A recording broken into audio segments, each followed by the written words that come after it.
What's up, everybody? Welcome to Buzzworthy TV.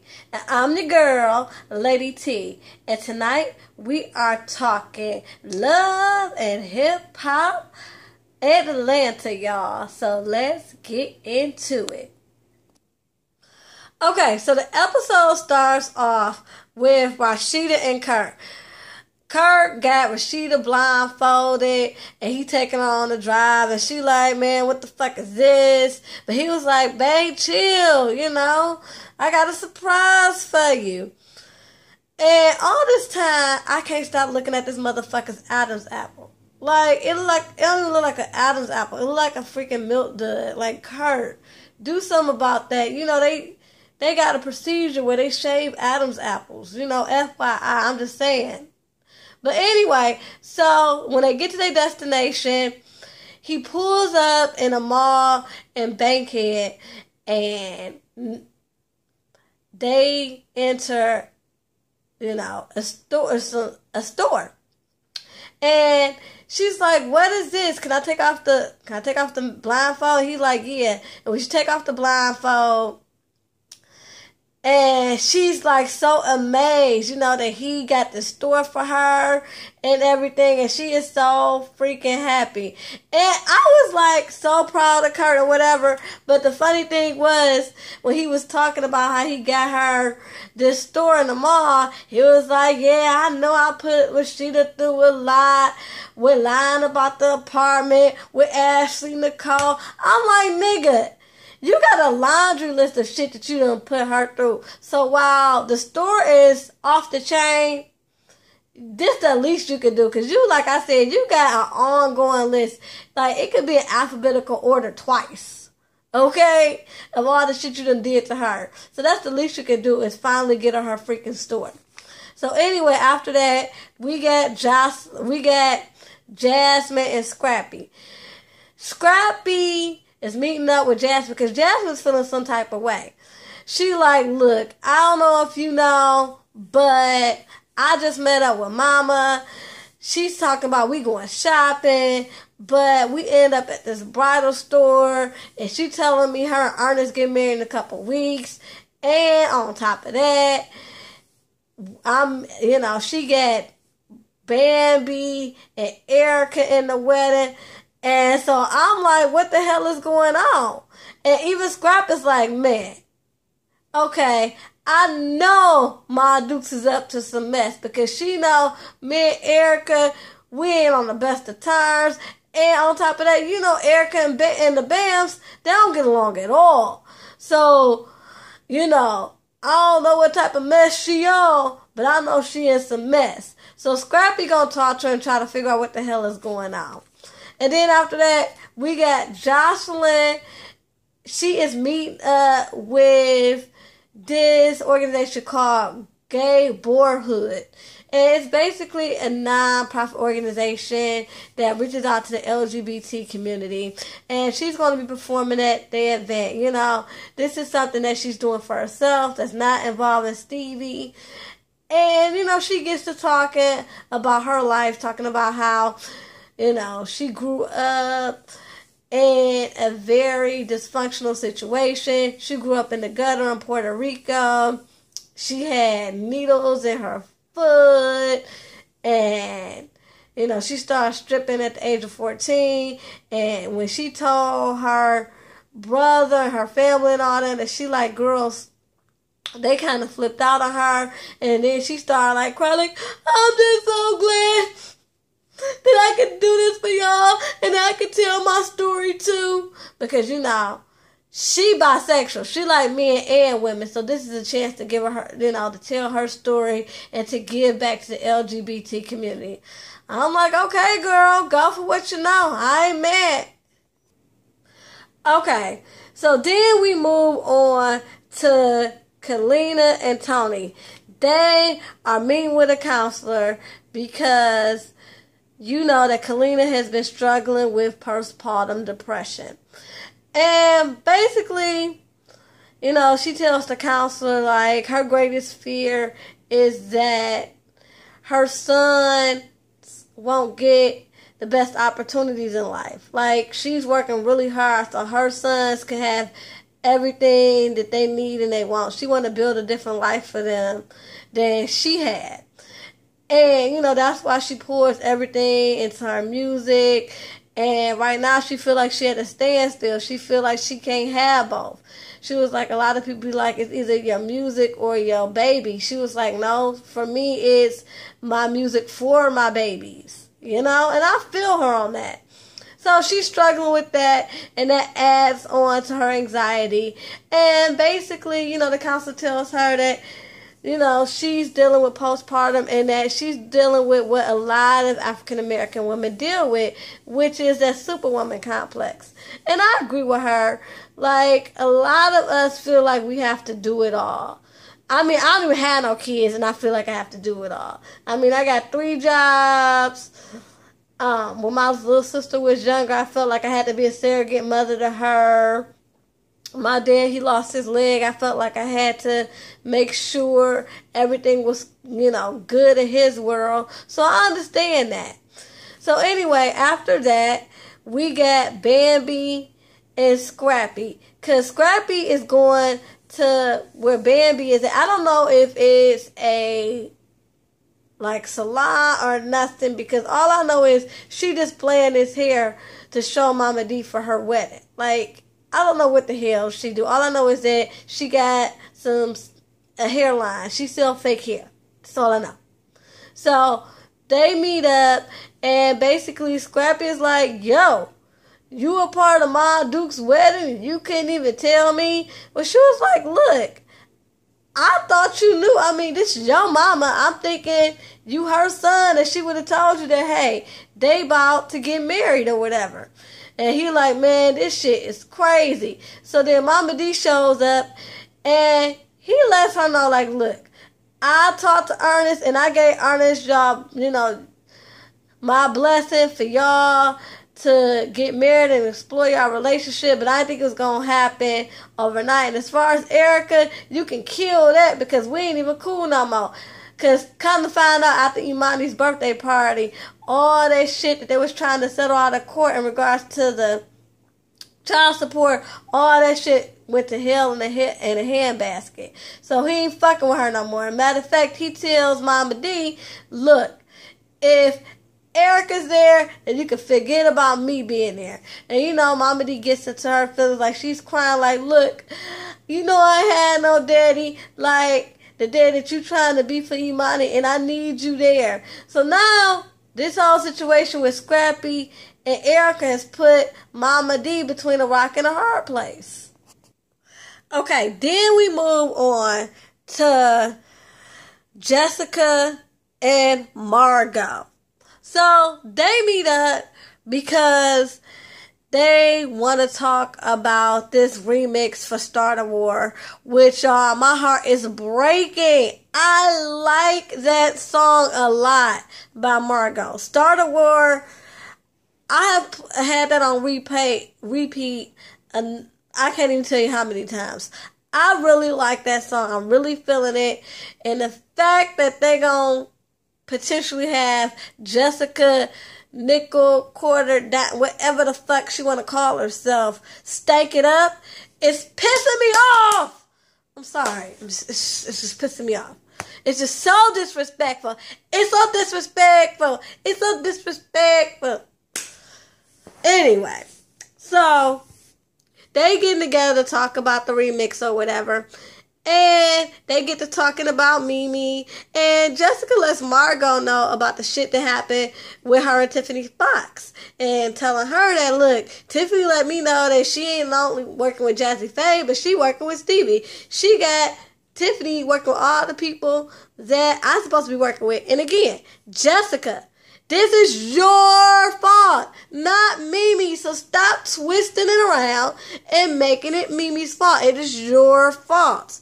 Okay? You don't know how to conduct yourself. So I'm going to need you to go to charm school. I mean, back in the day, VH1 used to pay for that. It was called, you know, Flavor of Love Charm School. Maybe they'll have a Love and Hip Hop Charm School.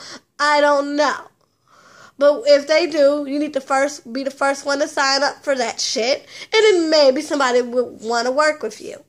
Okay? That's all I'm saying. So anyway, she's upset. And Margo's upset about how Stevie tricked her into taking pictures for, his new magazine, Skilla Gorilla. That's a whack-ass name. Anyway.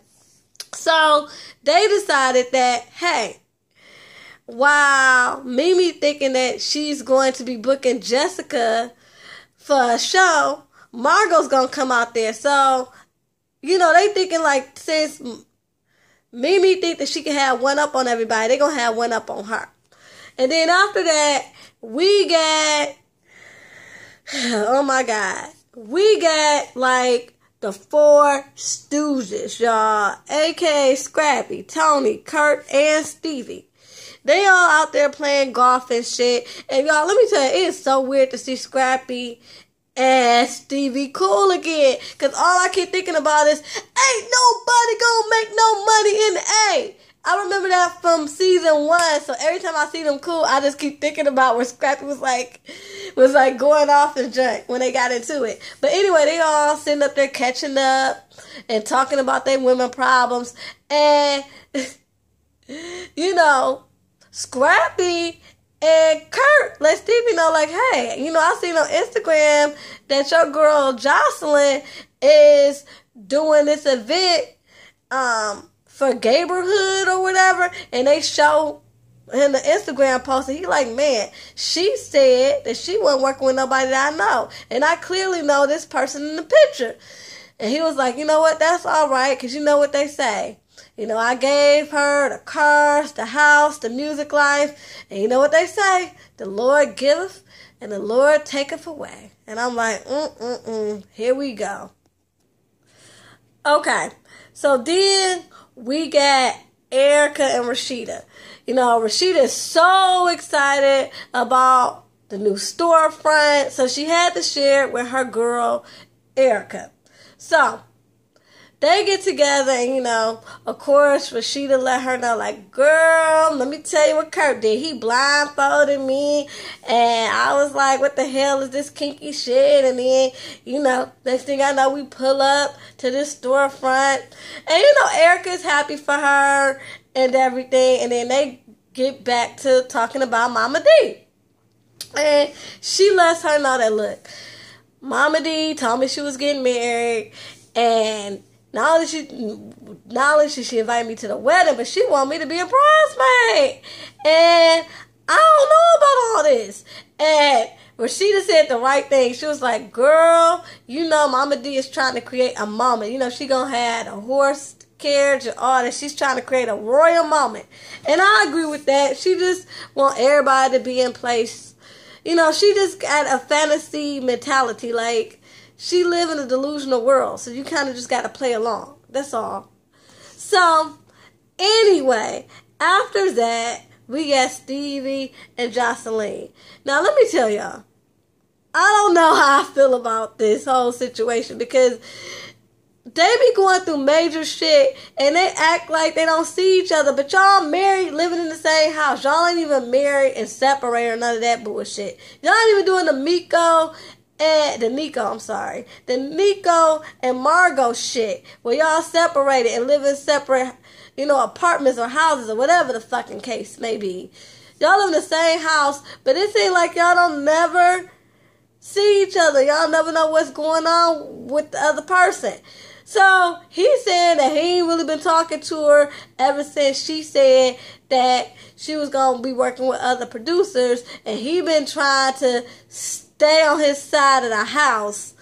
And hold on, y'all.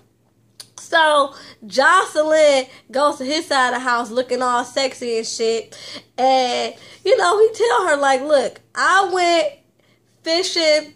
And I'm sorry, y'all, I know I had said golfing earlier. They went fishing. I went fishing with the guys, and kind of find out you working with somebody that I know. And I don't appreciate that, because I specifically asked you, and I think that's low down. You could have been woman enough and just say, hey, yeah, I am working with somebody that you know. And she was like, look, all I'm trying to do is just make my own moves. What am I supposed to do? Just sit around the house and just make music when you want me to make music? I just really need your support, and I want you to be there. And, Stevie's like, you got a band? She was like, yes. And she's like, come on, baby, I really just need you to be there for me. And he kind of just put the smirk on his face, and he don't really say nothing. So, Momma Dee meets up with Erica because she's feeling some type of way. Hold on, I hate that. Okay, because she's feeling some type of way about Scrappy's ultimatum. So, she lets Erica know, like, look, I don't know, Scrappy done lost his damn mind talking about he ain't gonna come to the wedding if you a part of the wedding.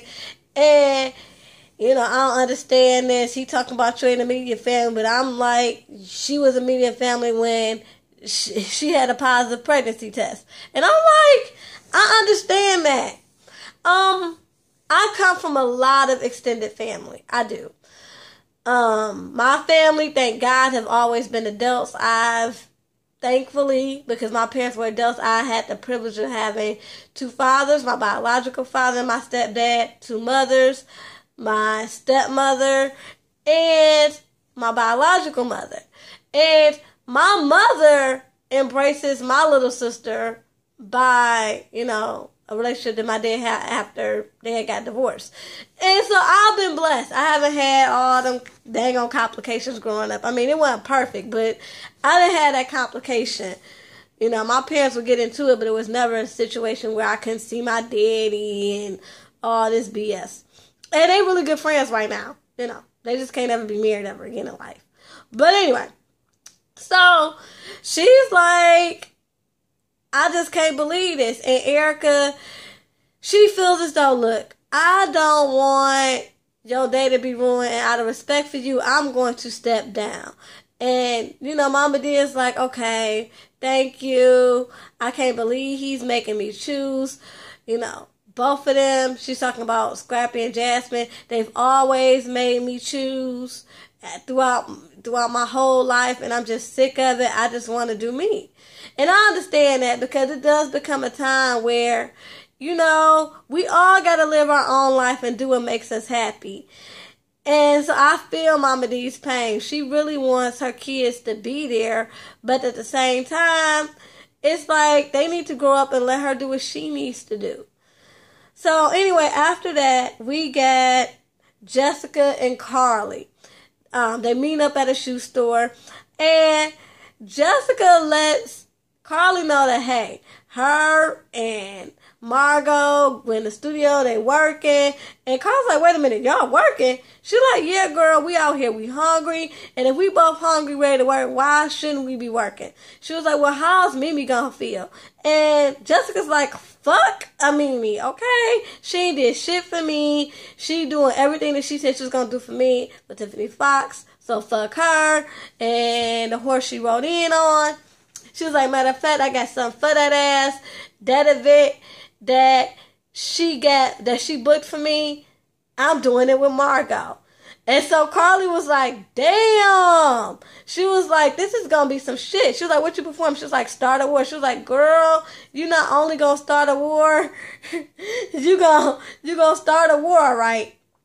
And Jessica's like, I'm going to start and finish the war.